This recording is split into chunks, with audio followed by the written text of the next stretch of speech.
As the saying goes, a man's home is his castle. There is no one factor more representative of the economic well-being of the American citizen than the home in which he lives. It's not just the American dream.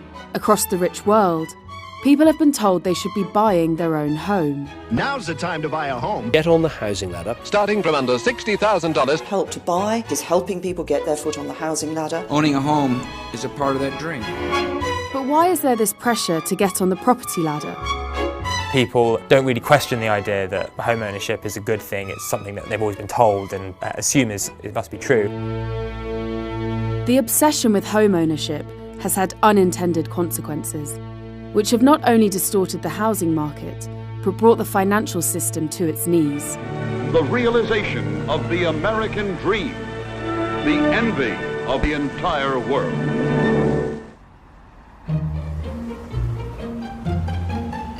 This is Tim. He rents in London.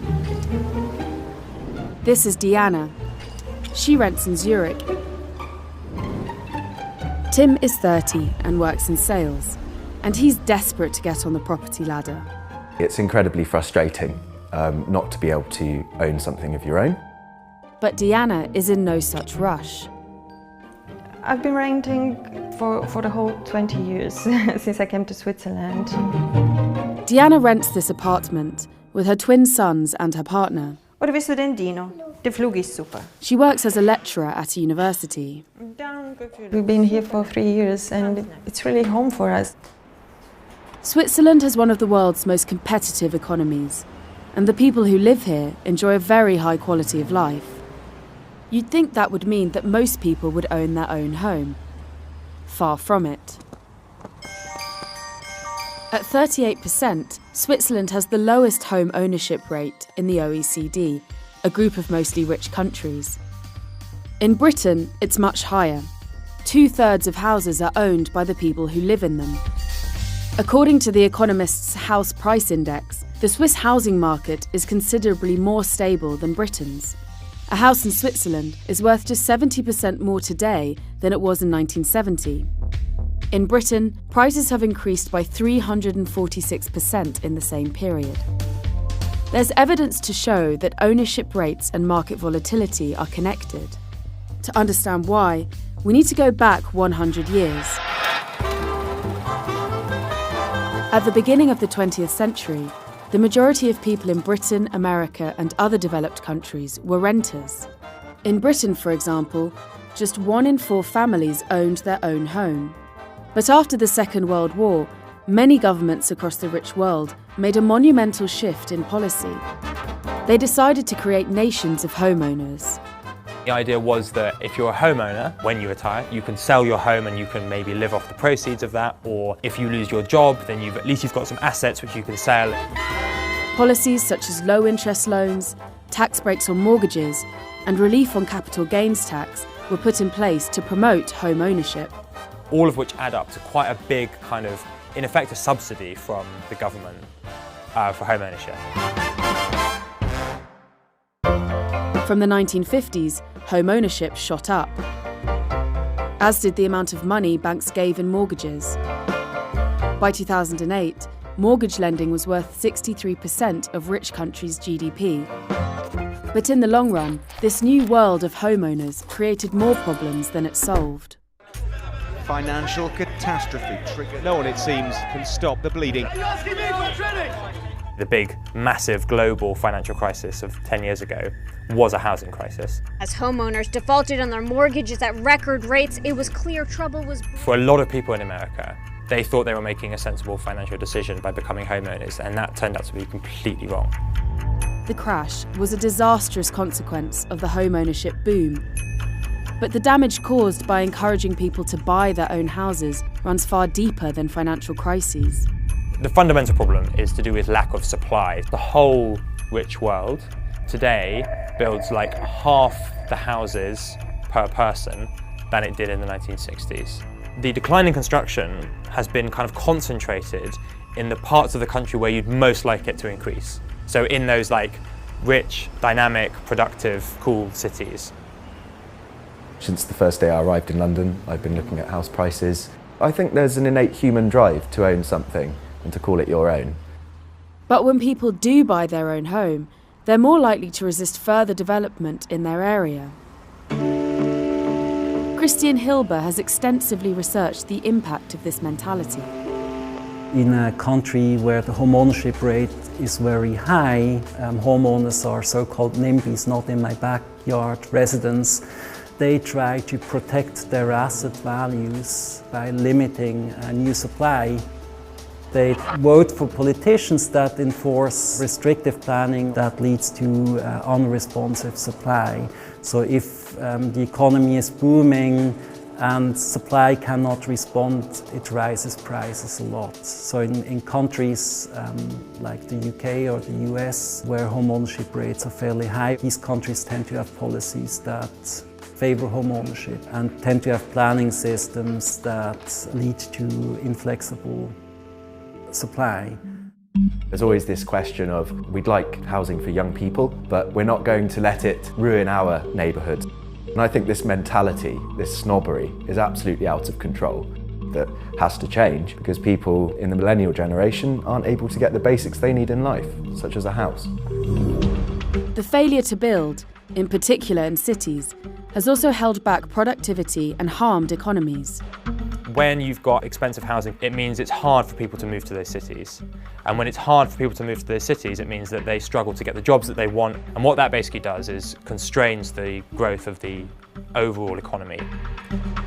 Home buyers are less likely to become entrepreneurs and less willing to move to find work.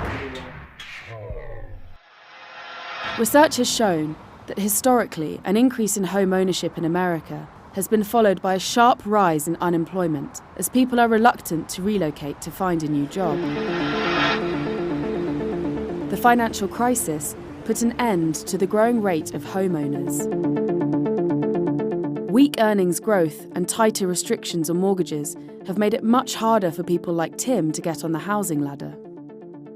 Politicians are worried about declining home ownership. We're helping every American find their path to the American dream. But in fact, having more renters may not be such a bad thing. There's this perception across much of the world that home owning is better than renting. It creates a more stable, better society. In reality, there's only very weak evidence that home ownership kind of creates better citizens. Supporters of home ownership often cite Singapore as an example of a highly stable country where ownership is high. There, 91% of the population own their own home, and it comes 9th in the world on the UN's Human Development Index. But if we look at Romania, there the home ownership rate is even higher, but it comes much lower in the world in terms of development. Which brings us back to Switzerland. Here, few own their own homes. Yet it's one of the most developed countries in the world. Switzerland also has a system which benefits renters like Diana. Renters' rights are protected, leases can last as long as 20 years, and prices are stable. In all those years, we had never get an increased price.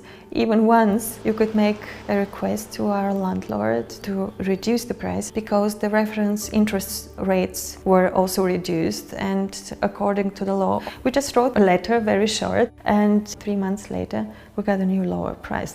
I think Switzerland is special with regard to his rental law. I wouldn't feel so secure in another country. Renters feel very insecure in this country. We don't feel we're getting a good deal. We don't feel we're getting good value for money. My main incentive for wanting to buy a property is to stop throwing away money every month on rent. This is a common argument against renting, but is it true? In 2018, renters across most of the rich world did spend more on rent than homeowners spent on mortgage repayments. But to see the full picture, we need to look at all the costs over a longer period. Let's imagine someone choosing between renting or buying in Britain. If they decided to rent, they would give one payment to a landlord every month. But if they decided to buy, their costs would include mortgage repayments, plus interest, which can fluctuate, and then a whole host of additional costs, such as transactional costs, buildings insurance, and maintenance. Once you add up all of those costs, there are times when renting's a better deal and there's times when home ownership is a better deal, and that depends quite a lot on the interest rate and the economy. But both the theory and the evidence suggest that renting and buying a property end up costing about the same amount kind of over the long run. The question of which is better ultimately comes down to a personal preference, but the idea that one is inherently and objectively better than the other is not true. Investing in bricks and mortar isn't always a safe bet. While many have gained from increasing house values since the 70s, those who piled into the American housing market at the peak of the bubble lost out. Despite this, rich world governments continue to invest in promoting home ownership. In America, and in many other countries, there is what's known as mortgage interest deduction. This is where homeowners can offset the interest on their mortgage against income tax.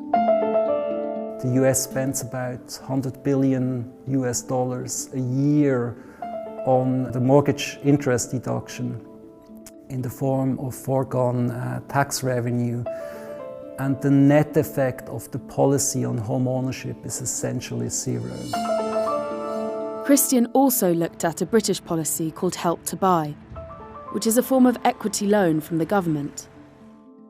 The Help to Buy policy is a very ineffective policy.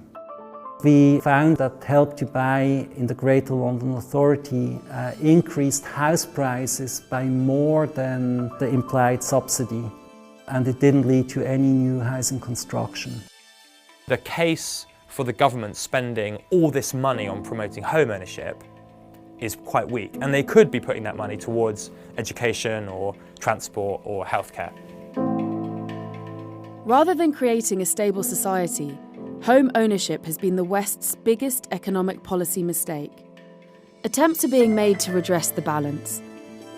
America has capped its tax break on mortgage interest deduction, and Britain has banned letting agents from charging renters' fees. But that's not enough. It's time to build an entirely new housing market, one that actually works. I'm Anna, I directed this film. If you'd like to learn more about the mistakes governments have made when it comes to housing, you can click on the link opposite. That will take you to a special report by Callum Williams and also some of the data and research we used whilst making this film. As always, don't forget to like and subscribe to our channel. Thanks for watching.